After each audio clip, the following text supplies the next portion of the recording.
So hello and welcome to my channel stocks box. तो दोस्तों, जैसे कि आप देख रहे हैं एडवांस फंडामेंटल एनालिसिस। आज हम इस पे डिस्कस करेंगे कि एडवांस फंडामेंटल एनालिसिस क्या हो। तो मेरा एक रिक्वेस्ट है आप सभी से, जिन्होंने मेरा प्रीवियस बेसिक का फंडामेंटल एनालिसिस का वीडियोस नहीं देखा है, प्लीज पहले उसको देख के आइए। यहाँ इस वीडियो को रोक दीजिए, पहले उसको देखिए फिर इसको देखिए, क्योंकि आपको अदरवाइज कुछ समझ में नहीं आएगा। तो चलिए हम आगे बढ़ते हैं, शुरू करते हैं। सबसे पहले हम एडवांस फंडामेंटल एनालिसिस में हमको कुछ कॉमन टर्म्स जो यूज होते हैं वो टर्म्स को हम जानेंगे। तो सबसे पहले हम जानेंगे बैकवर्ड इंटीग्रेशन। बैकवर्ड इंटीग्रेशन क्या? बैकवर्ड इंटीग्रेशन होता है एक्वायरिंग और controlling companies that are upstream in the supply chain closer to the raw materials. तो अपस्ट्रीम क्या होता है? भाई एक कंपनी ने मैन्युफैक्चर कर रहे हैं, भाई कुछ चीजें मैन्युफैक्चर करेगी वो, तो उसका जो सप्लाई चेन है, अब वो मैन्युफैक्चर करने के लिए उसको कुछ रॉ मटेरियल्स लगेगा। तो रॉ मटेरियल्स का जो सप्लाई चेन है उसको इंप्रूव करना है। उसको अगर कंपनी इंप्रूव कर रही है, अब वो कैसे करेगी? जैसे एग्जांपल दिए, एक क्लॉथिंग मैन्युफैक्चर लाइक जो फिनिश क्लॉथ, मतलब शर्ट टी शर्ट ये सब बनाती है, जीन्स वीन्स ये सब बनाती है। तो उसको जीन्स और शर्ट टी शर्ट ये सब बनाने के लिए क्या चाहिए? कपड़ा चाहिए। अब वो एक टेक्सटाइल कंपनी को खरीद लेती है, बाई कर लेती है। तो अगर वो टेक्सटाइल कंपनी को बाई कर ले रही है तो उसको कपड़ा इजीली मिल रहा है। अब देखिए, अगर वो दूसरे से कपड़ा खरीद रही है, अब भाई उसके पास कपड़ा नहीं है आज, वो प्रॉफिट अपना लेगा। यहाँ अगर कंपनी खुद बना रही है तो उसका मतलब purchasing, raw material purchasing cost कम हो जा रहा है। हाँ, और बीच में ये प्रॉब्लम नहीं रहेगा कि भाई आज मटेरियल नहीं आ रहा है, आज ये नहीं हो रहा है, अभी प्रोडक्शन बंद है, अभी कुछ भी, बहुत सारी प्रॉब्लम्स। तो वो प्रॉब्लम्स खत्म हो जाएगी उसकी। तो ये होता है बैकवर्ड इंटीग्रेशन। अब इसका पर्पस क्या है? इसका पर्पस है to secure raw material supplies, control cost and ensure quality. अब देखिए, कॉस्ट कंट्रोल होगा भाई, डायरेक्ट वो कंपनी अपनी अपनी खुद ही बना रही है, तो नेचुरल से चीज है, वो फिनिश प्रोडक्ट पे ही प्रॉफिट लेगी। वो अब खुद को बेचने के लिए तो प्रॉफिट नहीं लेगी, सिंपल सा लॉजिक है। तो वहां क्या हो रहा है, उसका कुछ कॉस्ट कम हो जा रहा है। तो वो जो कॉस्ट कम हो रहा है वो क्वालिटी को बढ़ा सकते हैं, उससे उससे वो क्वालिटी को इम्प्रूव कर सकते हैं, जिससे क्या होगा, एंड कस्टमर को क्वालिटी बेटर मिलेगा। बेटर मिलेगा एट अ लोअर कॉस्ट। भाई दूसरे से खरीद के भी वो क्वालिटी बढ़ा सकती है, लेकिन चीज क्या होगा, वहां पे कॉस्ट इंक्रीज हो जाएगा, यहाँ पे कॉस्ट डिक्रीज हो। तो ये इसका पर्पस होगा। अब अगला पॉइंट है फॉरवर्ड इंटीग्रेशन। फॉरवर्ड इंटीग्रेशन क्या है? एक्वायरिंग और controlling companies that are downstream. Downstream मतलब जहां supply chain towards the customer है, closer to the end customer. हाँ, जैसे इसका एग्जांपल छोड़िए, मैं आपको एक सिंपल एग्जांपल देता हूँ। अब एक कंपनी ने कपड़ा मैन्युफैक्चर किया, उसने डिस्ट्रीब्यूटर को दिया। हाँ, मान लीजिए एक स्टेट डिस्ट्रीब्यूटर को दिया, स्टेट डिस्ट्रीब्यूटर के पास माल गया, स्टेट डिस्ट्रीब्यूटर से वो अलग अलग डिस्ट्रिक्ट में डिस्ट्रीब्यूटर, अब वो कुछ प्रॉफिट लेके वो अलग अलग डिस्ट्रिक्ट वाले डिस्ट्रीब्यूटर को देगा। अब वो अलग अलग डिस्ट्रीब्यूटर, जो डिस्ट्रिक्ट वाला डिस्ट्रीब्यूटर है वो जाके रिटेलर को देगा, रिटेलर को भी कुछ प्रॉफिट लेके देगा। तो धीरे धीरे तो मटेरियल का कॉस्ट बढ़ते जा रहा है ना, प्रोडक्ट का कॉस्ट बढ़ते जा रहा है। जब कस्टमर तक जब पहुंचेगा तो नेचुरल चीजें ये 1 2 3 करके कॉस्ट बढ़ गया उसका। अब वो चीज क्या हो रहा है, जैसे आपको मैं बता रहा हूँ, रिलायंस रिटेल, रिलायंस है अपना रिटेल स्टोर पर, ट्रेंड अपना खुद का रिटेल स्टोर चला रहा है, जारा अपना खुद का रिटेल स्टोर चला रही है। ये क्या कर रहे हैं? ये डायरेक्ट सप्लाई दे रहे हैं, ये कंपनीज डायरेक्ट सप्लाई दे रही है। बीच में बिचौलिया कोई नहीं है, सीधा कंपनी से माल आता है और सीधा कस्टमर को सेल होता है। इसमें क्या बेनिफिट हो रहा है? वो कंपनी को कम कॉस्ट में दे पा रही है, ये जो आप रिलायंस रिटेल में आज ये ऑफर वो ऑफर देख रहे हो ना, वो किस लिए आ रहा है, कैसे आ रहा है? वो इसी तरह से आ रहा है कि ये बीच वाले जो है ना, प्रॉफिट जो कमाते हैं, वो बीच वालों का प्रॉफिट को मैनेज करके ही ये कम कॉस्ट में दे रहे हैं। जैसे डीमार्ट हो गया, डीमार्ट का भी खुद का स्टोर है, तो वो भी ऑफर चलाती है। तो अब देखेंगे कि वो बीच वाले जो रहते हैं ना, उनको हटा हटा देने की वजह से कंपनी उसको कम कॉस्ट में बेच पाए। अब उसके इम्प्लीकेशंस पे मैं नहीं जाऊंगा, वो आप लोग ही बाद में डिसाइड कर लीजिएगा। हाँ, अब आप बोलेंगे भैया उससे वो किराने की दुकान वाले को नुकसान हो, वो सब मैं नहीं अभी नहीं जाऊंगा, क्योंकि हम अभी टॉपिक पे रहते हैं। तो चलिए, ये क्या हो रहा है, टू कंट्रोल डिस्ट्रीब्यूशन चैनल्स। अब भाई यहाँ पे डिस्ट्रीब्यूशन चैनल कैसे कंट्रोल हो रहा है, जैसे बीच में अगर कोई नहीं है, तो वहां पे केस क्या होता है, कई बार होता है, देखिए भाई मेरा माल नहीं बेच रहे तुम, मेरा माल क्यों नहीं बेच रहे, उसका बेच रहा है, उस कंपनी का माल बेच रहे तुम। तो ये सब फैक्टर्स हट जाते हैं यहाँ से। Build brand loyalty, brand loyalty बढ़ेगी भाई, अगर कम कॉस्ट में अगर अच्छा माल मिल रहा है तो नेचुरल बात है भैया, अगला कस्टमर भी है उसी के पास जाएगा। Potentially selling, sell directly to the customers, जो मैंने अभी आपको बताया, ये होता है फॉरवर्ड इंटीग्रेशन। अब हम समझेंगे हेडविंड्स। हेडविंड्स को समझाने से पहले मैं एक चीज आपको बता रहा हूँ। मेरे हाथ को देखिए, सपोज कीजिए, इसको इमेजिन कीजिए एक एरोप्लेन है, ये एक एरोप्लेन है, ये एरोप्लेन धीरे धीरे ऐसा करके जा रही है। अब हेडविंड क्या है, एक हवा, सिंपल। ये हेडविंड, ये हेड है, ये हेड है, और ये टेल है। हाँ, अब ये हेडविंड क्या हो रहा है, ये हवा इसको रोक रही है आगे जाने से, आगे जाने से इसको रोक रही है, लेकिन इसको इसको चीर के आगे बढ़ना है, हाथ को, इस एरोप्लेन को, इस हवा को चीर के आगे बढ़ना है। वैसी जो टेल विंड है, टेल विंड जो कर रही है, टेल विंड इसको पीछे से आगे धकेल रही है। तो इसका जो स्पीड ऑफ मूवमेंट है, उसको ज्यादा तेजी से आगे बढ़ा रही है। तो ये होता है टेल विंड और हेड विंड का डिफरेंस। सिंपल लव, इसमें सिंपल चीज में। अब मैं आपको बताऊंगा कि हमारे बिजनेस के, कंपनी के पर्सपेक्टिव में क्या कैसे।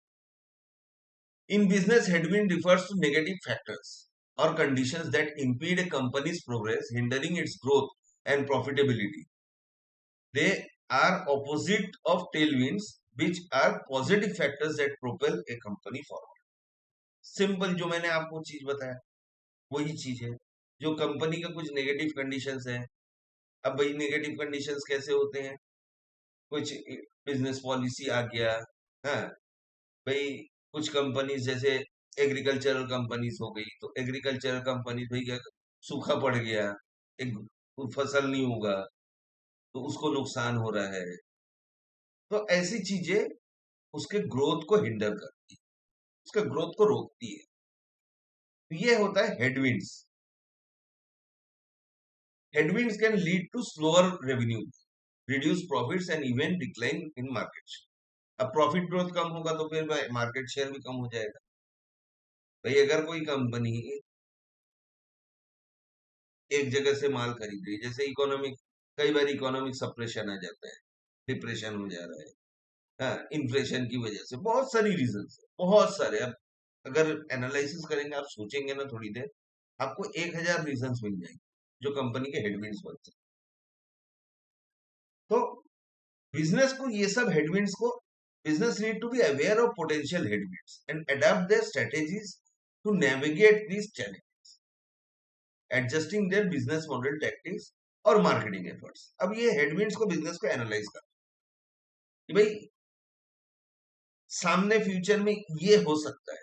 अब मान लीजिए माल नहीं मिलेगा, भाई सूखा पड़ गया, माल नहीं मिलेगा, तो भाई मेरे पास माल स्टोर किया हुआ है। फॉर एग्जाम्पल मैं बता रहा हूँ एक, कि माल मेरे पास स्टोरेज किया हुआ है, मैं अपना प्रोडक्शन चालू रखूंगा, अगली बार जब माल मिलेगा तब मैं डबल माल खरीदूंगा। सिंपल सी चीज है। तो ऐसी चीजों को, बिजनेस को एनालाइज करना पड़ता, जिससे क्या होगा, अगर अगर वो चीज एनालाइज नहीं कर पाती है तो ग्रोथ रुक जाता है वहां पे। प्रॉफिट डाउन होता है, मार्केट शेयर डाउन हो जाता है। Headwinds create competitive forces that work against companies efforts, requiring businesses to be proactive in mitigating their impact। वही चीज हो रहा है कि भाई एक कॉम्पिटिटिव फोर्स तैयार करी। अब भाई सपोज कीजिए, फॉर एग्जांपल मान लीजिए शुगर, शुगर का एग्जांपल ले। भाई यूपी में गन्ना उगता है, महाराष्ट्र में गन्ना उगता है, सपोज कीजिए। अब मान लीजिए यूपी में सूखा पड़ गया, एक्स कंपनी यूपी से माल लेती है, वाई कंपनी महाराष्ट्र से माल। तो वाई कंपनी को तो इफेक्ट नहीं हुआ, वाई कंपनी महाराष्ट्र में सूखा नहीं पड़ा, महाराष्ट्र से गन्ना उग रहा है, वहां से वो ले रहे हैं, शुगर बना रहे हैं। लेकिन एक्स कंपनी बेचारा तो सूखे में मर गया। अब क्या होगा, वाई कंपनी को टेलविंड का बेनिफिट मिल जाएगा, हेडविंड का बेनिफिट मिल जाएगा, कंपीटिटिव एडवांटेज मिल जाएगा। समझ रहे हैं, ये चीज होती है हेडविंड्स में, ये चीज होती है। अब हेडविंड्स और रियलिटी ऑफ बिजनेस, ये तो रियलिटी है, कई बार हेडविंड्स आएंगे क्योंकि आप एक बिजनेस करेंगे ना, आपको चैलेंजेस तो आएंगे, हजारों चैलेंजेस आएंगे यहाँ पे। तो खासकर जो बिजनेस लंबे चलते हैं, लंबे समय पर टिके, उन्होंने हजारों चैलेंजेस फेस किए। कई बार भाई पॉलिसी डिस्टर्बेंस होता है, बहुत सारी फैक्टर। तो उसके चलते क्या होता है, उसको अगर मैनेजमेंट अगर स्ट्रांग रहा कंपनी का, इसीलिए फंडामेंटल एनालिसिस में हमको मैनेजमेंट देखना पड़ता है। तो अगर मैनेजमेंट स्ट्रांग है तो वहां वो कहीं ना कहीं से उस चीज को मैनेज कर ले, तो उसका बहुत ज्यादा, थोड़ा बहुत हो सकता है इफेक्ट पड़े, लेकिन बहुत ज्यादा इफेक्ट नहीं पड़ता है over the long run. Short term में थोड़ा इफेक्ट पड़ सकता है, लेकिन वो लंबे रन में नहीं पड़ता। इसी चीजों को हमको एनालिज करना पड़ता है। फंडामेंटल एनालिसिस में यही चीज हमको देखना पड़ता है कि भाई ठीक है, इस कंपनी में ये प्रॉब्लम आया, ये क्या लंबा चलेगा, तो मैनेजमेंट इसको हैंडल कर पाएगा। ये चीजों को हमको फैक्ट्स एंड फिगर्स से देखना पड़ता है। अब चलिए टेलविंड्स, टेलविंड्स ठीक उल्टा है, जो फेवरेबल है, कंपनीज के लिए फेवरेबल जो चीजें रहती है, पॉजिटिव डेवलपमेंट्स होती है, सिग्निफिकेंट जो कंपनी को ग्रोथ बढ़ाने में हेल्प करती है। और टेलविंड्स क्या होता है, भाई ये कंपनी को आराम से स्मूथली और स्पीड से बढ़ने को देती है। तो कंपनी के हेडविंड्स और टेलविंड्स, खासकर हमको हेडविंड्स पे ध्यान देना। जब देखे हवा अगर पीछे से धक्का दे रही हो तो आराम से कंपनी जाएगी, तो उसमें तो भाई मैनेजमेंट आराम से सुखी हो जाता है। तो ये सब चीजें हमको जानना चाहिए। अब ये हो गए टर्म्स। अब सबसे इंपॉर्टेंट चीज में आएंगे हम, जिसके बारे में बहुत से लोग पूछते हैं, P ratio, price to equity ratio. अब ये होता क्या है, प्राइस टू इक्विटी रेशियो होता है share price divided by EPS. अभी ईपीएस क्वार्टरली भी होता है और ये एनुअली भी होता है। हमको एनुअल ईपीएस दे, हमको एनुअल ईपीएस से डिवाइड, सिंपल। अब चीज क्या है, देखिए एक कंपनी, इसमें लोग बोलते हैं, मैं आगे बढ़ने से पहले एक सिंपल आपको चीज बता दूं। कुछ लोग मुझे बोलते हैं कि भाई इस कंपनी का पी, स्टैंडर्ड पी किसी कंपनी का क्या होना चाहिए। नहीं होता है स्टैंडर्ड पी, एक इंडस्ट्री का पी होता है, एवरेज पी, ठीक है, और कंपनी का पी होता है। हमको कंपेयर करना है कि इंडस्ट्री का पी के हिसाब से इसका पी कैसे है। अब मान लीजिए इंडस्ट्री के पी से इसका पी कम है, वो क्यों कम है, और इंडस्ट्री के पी से इसका पी ज्यादा है, तो वो क्यों ज्यादा है। पी कब ज्यादा हो सकता है, अगर आपका शेयर प्राइस बढ़े। तो शेयर प्राइस बढ़ेगा कैसे, शेयर प्राइस तभी बढ़ेगा, शेयर प्राइस और अर्निंग पर शेयर ये दोनों बढ़े, ये कब बढ़ेगा? जब कंपनी अच्छा परफॉर्म करेगी, लगातार प्रॉफिट देगी। सिंपल सा लॉजिक। अब अगर लगातार कंपनी प्रॉफिट देगी तो ईपीएस उसका बढ़ेगा। अब ईपीएस बढ़ेगा तो कंपनी प्रॉफिट दे रही है, नेचुरली लोग इंटरेस्टेड होंगे उसमें। जैसे ही उसमें बाइंग आएगा तो शेयर प्राइस शूट करेगा। जैसे ही शेयर प्राइस शूट किया और ईपीएस भी बढ़ रहा है तो नेचुरल चीज है, पी भी ऐसे ग्रोथ करेगा। तो हमको ये समझना है कि वो कंपनी अभी, मान लीजिए 2 क्वार्टर से तो अच्छा, बहुत अच्छा प्रॉफिट दिया है कंपनी ने, थर्ड क्वार्टर में देगा। वही चीज एनालिसिस करना एक फंडामेंटल एनालिस्ट का काम है। समझ गए? ये नहीं कि हम 15 का पी में लेंगे, 15 का पी सस्ता है या 10 का पी तो और सस्ता है। हाँ, तो वैल्यूएशन ऐसे कैलकुलेट नहीं होता है। आपको देखना है कि भैया, अगर मान लो इंडस्ट्री का पी से कम है और कंपनी प्रॉफिट दे रही है, तब हम देखेंगे कि वो कंपनी अंडर वैल्यूड है। तो दैट इज द थिंग, हमको वो चीज को पकड़ना है। जब हम फंडामेंटल एनालिसिस कर रहे हैं ना, उन चीजों को पकड़। अब देखिए पी का परसेप्शन के साथ देखिए, इंडस्ट्री सबसे पहले हमको देखना है, इंडस्ट्री हेडविंड में है या टेल। अभी आपको बताया हेडविंड और टेलविंड क्या होता है। हमको देखना है इंडस्ट्री हेडविंड में है या टेलविंड। मार्केट का ट्रेंड क्या है? भाई मार्केट बुलिश है, बेयरिश है? हाँ, बुलिश है तो वो गिर रहा है कि नहीं? मार्केट मतलब स्टॉक स्टॉक बुलिश है कि बेयरिश है? हाँ, तो स्टॉक अगर प्राइस उसका अप हो रहा है तो फिर नेचुरल चीज है कि ईपीएस भी अप हो सकता है। ईपीएस अगर अप होगा तो नेचुरल चीज है पी बढ़ेगा।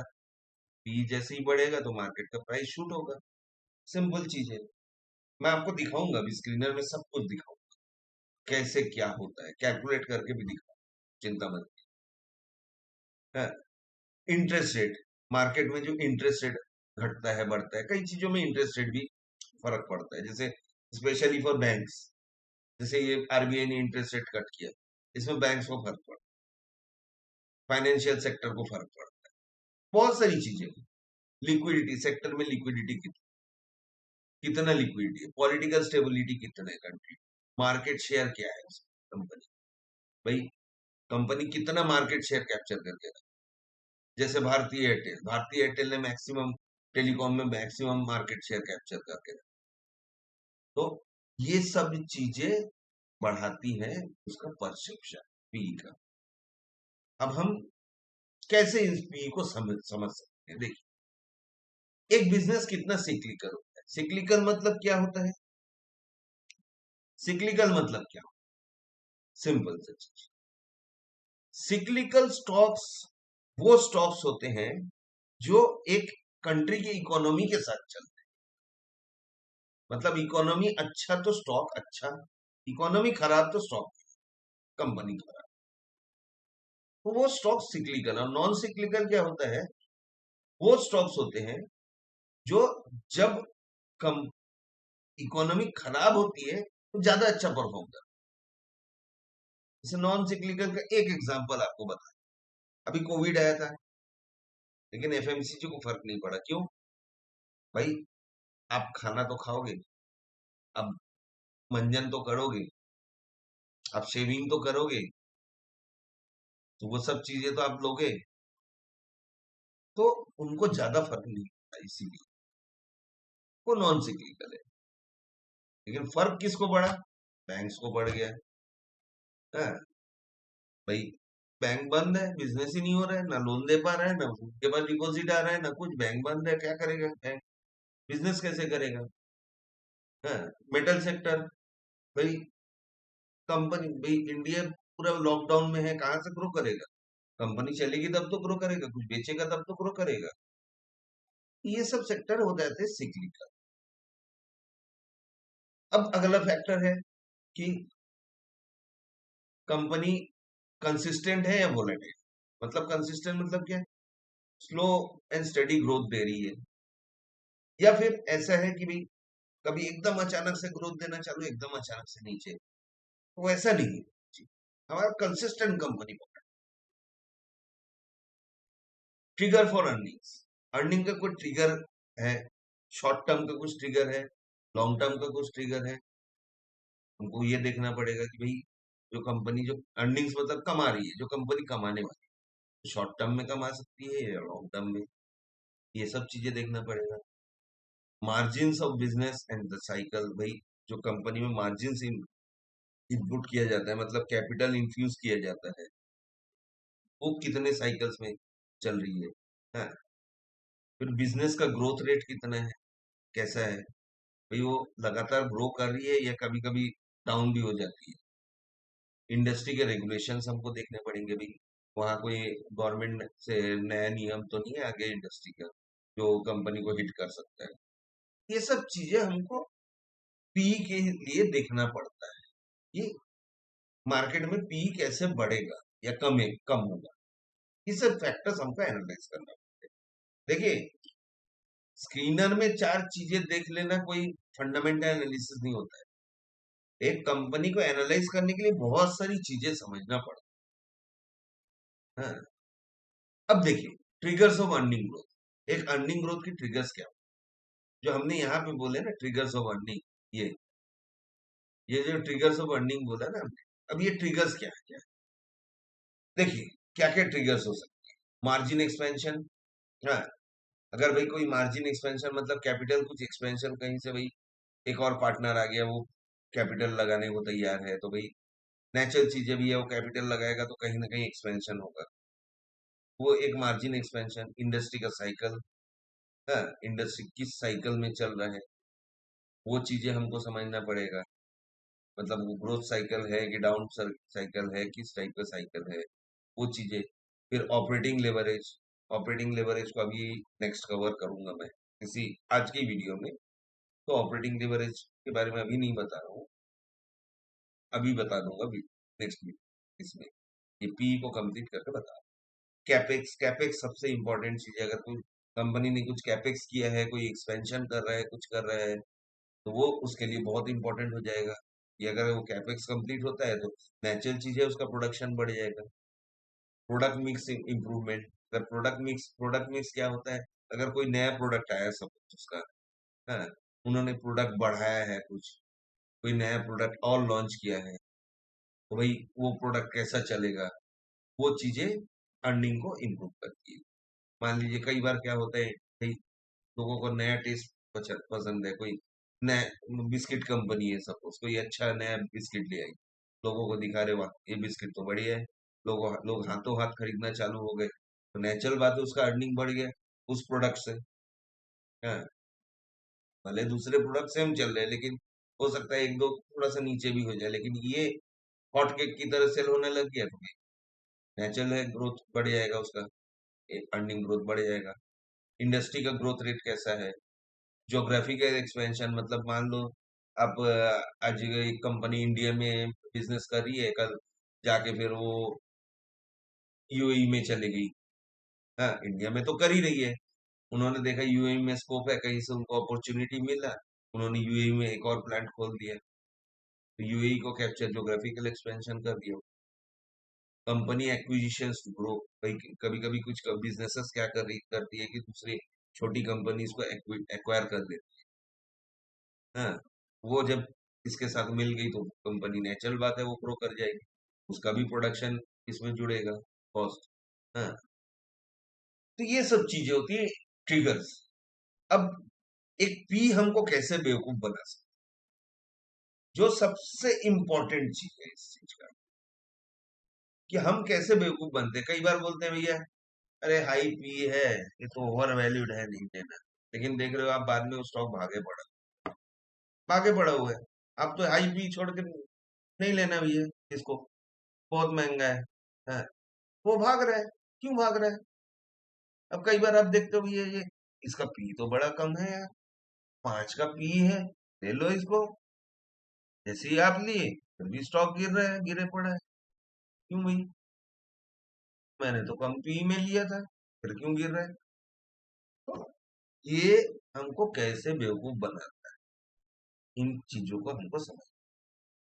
देखिए, लो पी के पॉइंट्स पहले मैं डिस्कस करूँ। अर्निंग्स एट ए साइक्लिकल पीक, भाई एक सिक्लिकल पीक में है कि एक सिक्लिकल कंडीशन है, उसके पीक में अर्निंग्स उसका, तो नेचुरल चीज है, उसका पी थोड़ा लो रहता है। Company sitting at the top of operating leverage. Operating leverage अभी बताऊंगा, अभी थोड़े देर में बताऊंगा। तो एकदम टॉप में बैठा हुआ है कंपनी उसके। Earnings are artificially depressed due to high depreciation and finance cost post capex. कई बार कैपेक्स के बाद में उसका डिप्रिसिएशन बहुत हाई या कुछ कॉस्ट, जनरली क्या है, नया कंपनी है तो ये नया अगर कुछ यूनिट है उसका, तो उसमें कॉस्ट, फाइनेंशियल कॉस्ट कुछ ज्यादा लगते हैं। उसके कारण क्या होता है, वो कॉस्ट इंक्रीज होने के कारण भले ही वो सेल बढ़ रहा है लेकिन उसका कॉस्ट ज्यादा बढ़ रहा है। तो जब ज्यादा कॉस्ट बढ़ जा रहा है तो नेचुरल प्रॉफिटेबिलिटी कम हो जाएगा। प्रॉफिटेबिलिटी जैसे ही कम होता है तो शेयर का प्राइस डाउन, शेयर का प्राइस डाउन तो ईपीएस भी डाउन, ईपीएस डाउन तो E down, simple. Company is in a dying industry और हैज स्टॉप गोइंग, सब कंपनी खत्म होने वाली। कई कंपनीज है, यस बैंक का एग्जांपल आप देख लेना। जब वो उसकी हालत खराब हुई थी, कहाँ 400 पे शेयर था, कहाँ आके 18-20 पे खड़ा हो गया। ये कंडीशंस होती है कि भाई कुछ ऐसा चीज हुआ है जो कंपनी को खत्म करने वाला है, वहां से लोग भागना चालू हो जाते हैं। अब सबसे पहले वो बड़े प्लेयर्स भाग जाते हैं, हम हमारे जैसे लोग फंस के बैठ जाते हैं। शायद कुछ हो, शायद कुछ हो, शायद कुछ हो। इसीलिए बोलता हूँ ये इन्वेस्टमेंट में भी स्टॉप लॉस लगा के, शायद के चक्कर में मत रहे। अब अगला पॉइंट है हाई पी। अब हाई पी के पॉइंट्स क्या, देखिए, when there is one off earnings, one off in earnings मतलब क्या हुआ, टेम्पोररीली द अर्निंग्स गेट, मतलब एक अर्निंग थोड़ा डिप्रेस हुआ है लेकिन वो भगने को तैयार है, तो वहां पी बढ़ते जाए।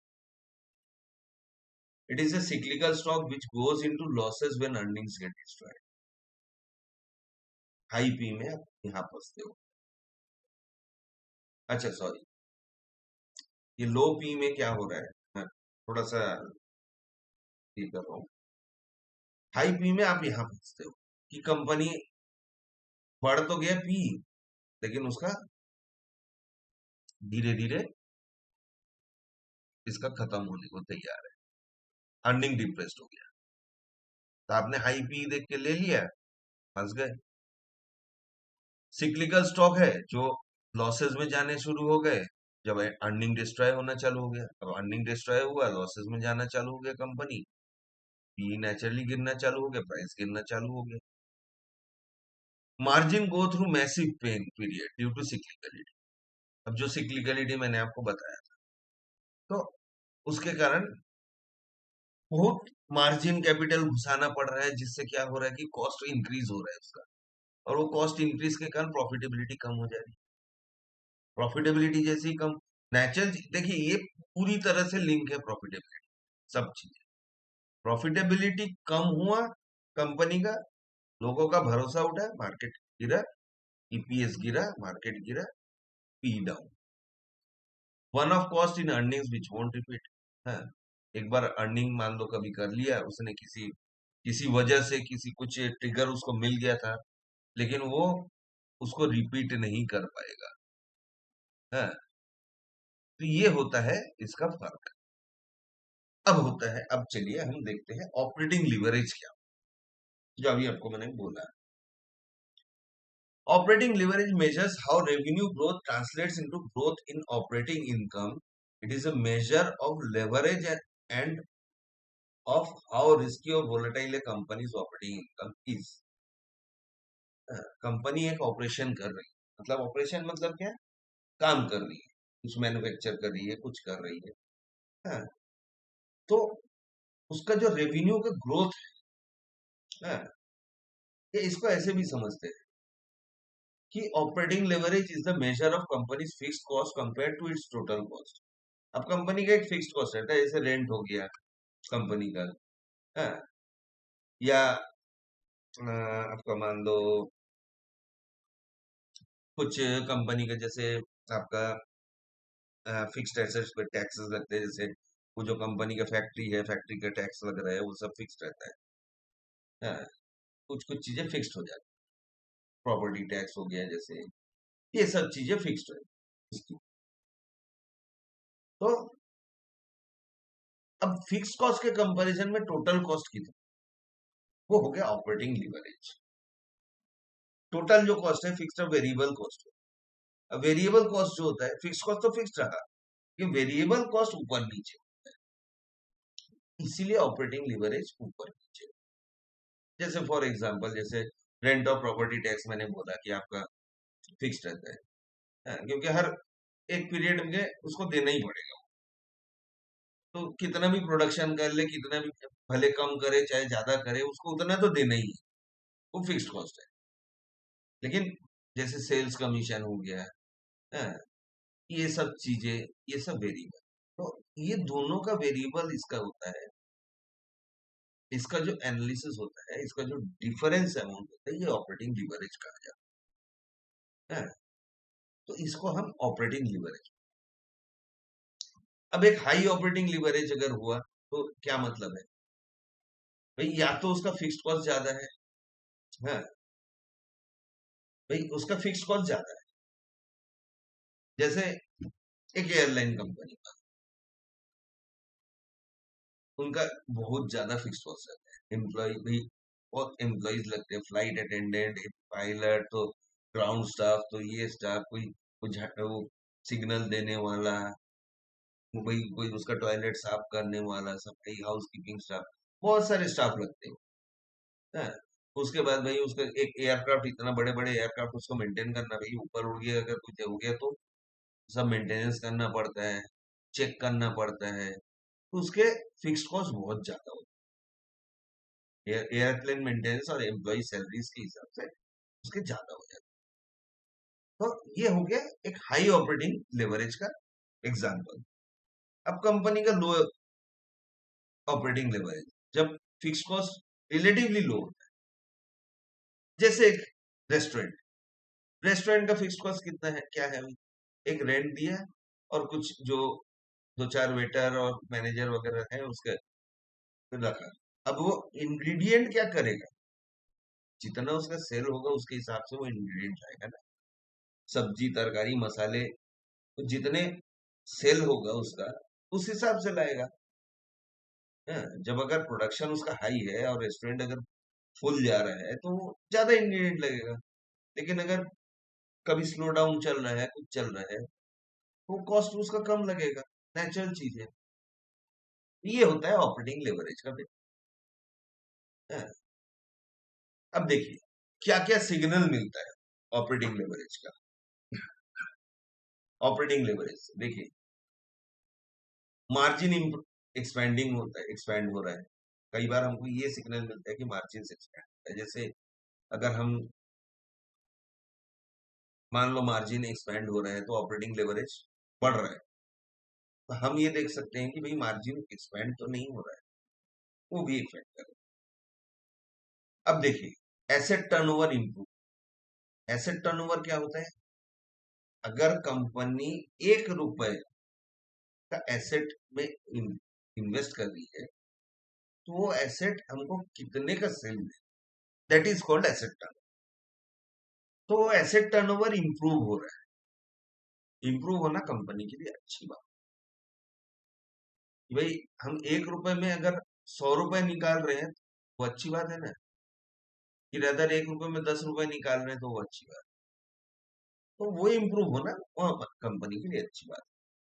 फिर साइंस इन कॉन कॉल्स और इंटरव्यूज हमको पढ़ना जरूरी है। कई बार कॉन कॉल्स और इंटरव्यूज से हमको बहुत सारे ट्रिगर मिल जाते हैं, बहुत सारे सिग्नल मिल जाते हैं, कैपेक्स इंप्रूव हो रहा है, हाँ, कंपनी कैपेक्स करना चाह रही है, कि कंपनी अगर बैक एंड में कुछ प्रॉब्लम हो रहा है, कि कंपनी का फ्रंट एंड में कुछ प्रॉब्लम हो रहा है, वो सब चीजें हमको मिल जाता है। अब triggers like variant perception and return ratios, हाँ, भाई जैसे अलग अलग परसेप्शंस रहते हैं, रिटर्न रेशियोज कब जैसे रहते हैं, वो सिग्नल्स कहाँ से मिल रहे, सेल्स ग्रोथ हो गया, इंक्रीज कैपेसिटी यूटिलाइजेशन हो गया, भाई ये कैपेसिटी है कंपनी का, उसको अच्छे से प्रॉपरली यूटिलाइज किया जा रहा है, वो इंक्रीज कर लिया गया है।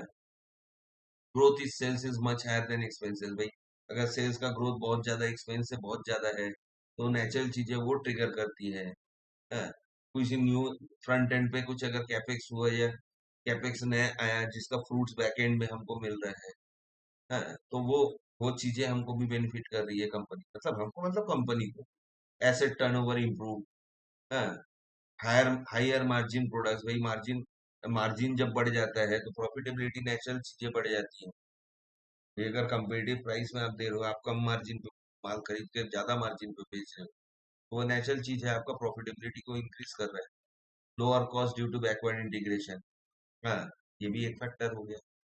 कैपेसिटी यूटिलाइजेशन क्या होता है, कैपेसिटी यूटिलाइजेशन क्या होता है, demand availability no over supply, मतलब क्या है, भाई आपने कैपेसिटी यूटिलाइजेशन क्या हो रहा है, जब आप एक आपका कैपेसिटी है, आपका डिमांड तो बढ़िया बराबर चल रहा है कि भाई डिमांड है आपके माल का, आपका माल का डिमांड है, लेकिन आप ओवर सप्लाई नहीं कर रहे हो। जहां ओवर सप्लाई कर दी, देखिए यहाँ तो सप्लाई और डिमांड पे काम चल रहा है, हर चीज सप्लाई और डिमांड है। बेसिक इकोनॉमिक्स का बेसिक चीज ही सप्लाई और डिमांड। जैसे ही आप सप्लाई बढ़ जाता है और नेचुरल चीज है डिमांड कम हो, जहां डिमांड बढ़ता है तो सप्लाई अगर कम हुआ तो डिमांड भी बढ़ता है। यही बेसिक फैक्टर्स है, ये हो गया ऑपरेटिंग लीवर। तो उम्मीद करता हूँ ये आपको समझ में आया होगा। अब हम थोड़ा सा एक देख लेते हैं कि आ, हम एक सिक्लिकल स्टॉक देखते हैं, चलिए पहले एक सिक्लिकल स्टॉक देखते हैं, मैंने निकाल के रखा हुआ है कुछ आपके लिए, कैनरा बैंक। अब सबसे पहले मैं कैलकुलेटर खोल देंगे, आपको मैं सामने आपको पी कैलकुलेट करके दिखाऊं कैसे पी आ रहा है, ताकि आप पी को कैलकुलेट करें। अब चलिए मैं आपको दिखाता हूं, ये आप देख, ये आपको पी दिख रहा है 5.5, ठीक है, ध्यान रखना है इसको, अगर हो सके नोट कर लो। मैं आपको बता रहा हूँ कैसे आया ये 5.5। हाँ, ये प्राइस देख लो 107, हमने कैलकुलेटर में क्या डाल दिया, 107। क्यों, because P is equal to share price divided by EPS. अब हम नीचे जाएंगे यहाँ पे, हाँ, देखो क्वार्टरली ईपीएस भी दिया हुआ है, हम इसको नहीं पकड़ेंगे, हम कहा जाएंगे, हम जाएंगे ये पीएनएल में, पीएनएल में ईपीएस कितना दिया हुआ है, अभी लेटेस्ट मार्च 25 का ईपीएस है 19.34,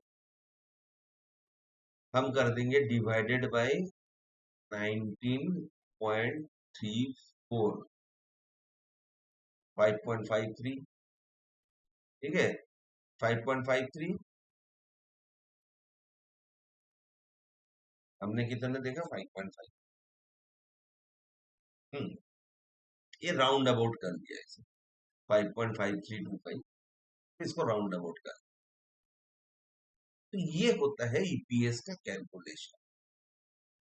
अब देखिए, देखो ये सिक्लिकल क्यों है मैं नहीं बताऊंगा, आपको इस पे होमवर्क करना पड़ेगा, मैं हर चीज नहीं बता के दूंगा, आप इस पे होमवर्क कीजिए।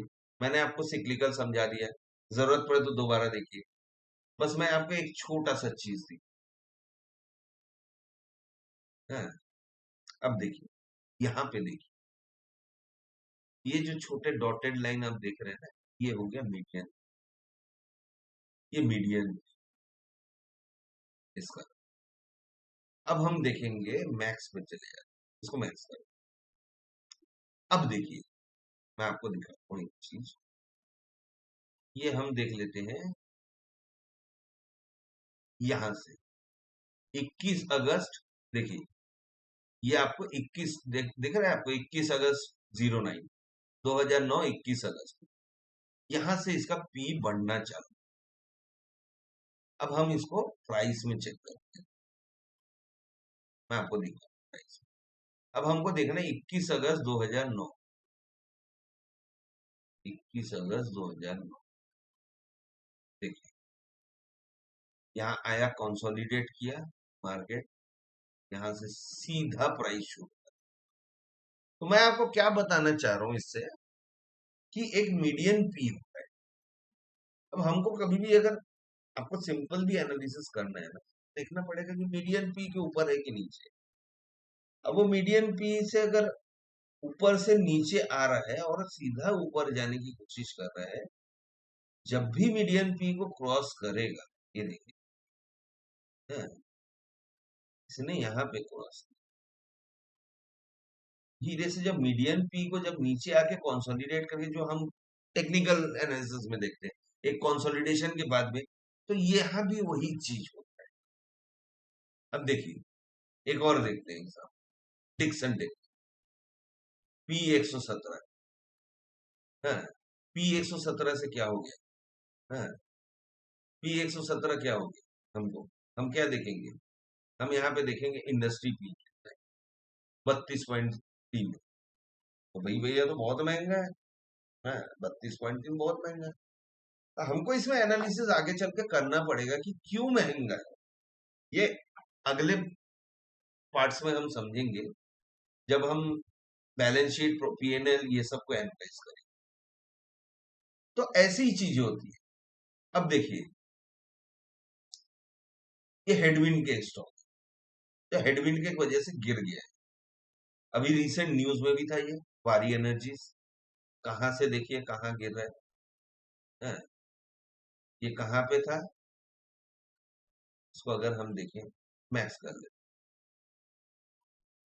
ये कहां पे था पीक में, ये ऑलमोस्ट 27,000 के, 2700 के ऊपर, वहां से आके 903 पे आके, और आधे से भी कम हो। तो आप देखिए, इसको नोट कीजिए, कैसे, किस वजह से ये गिरा है, एनालाइज कीजिए।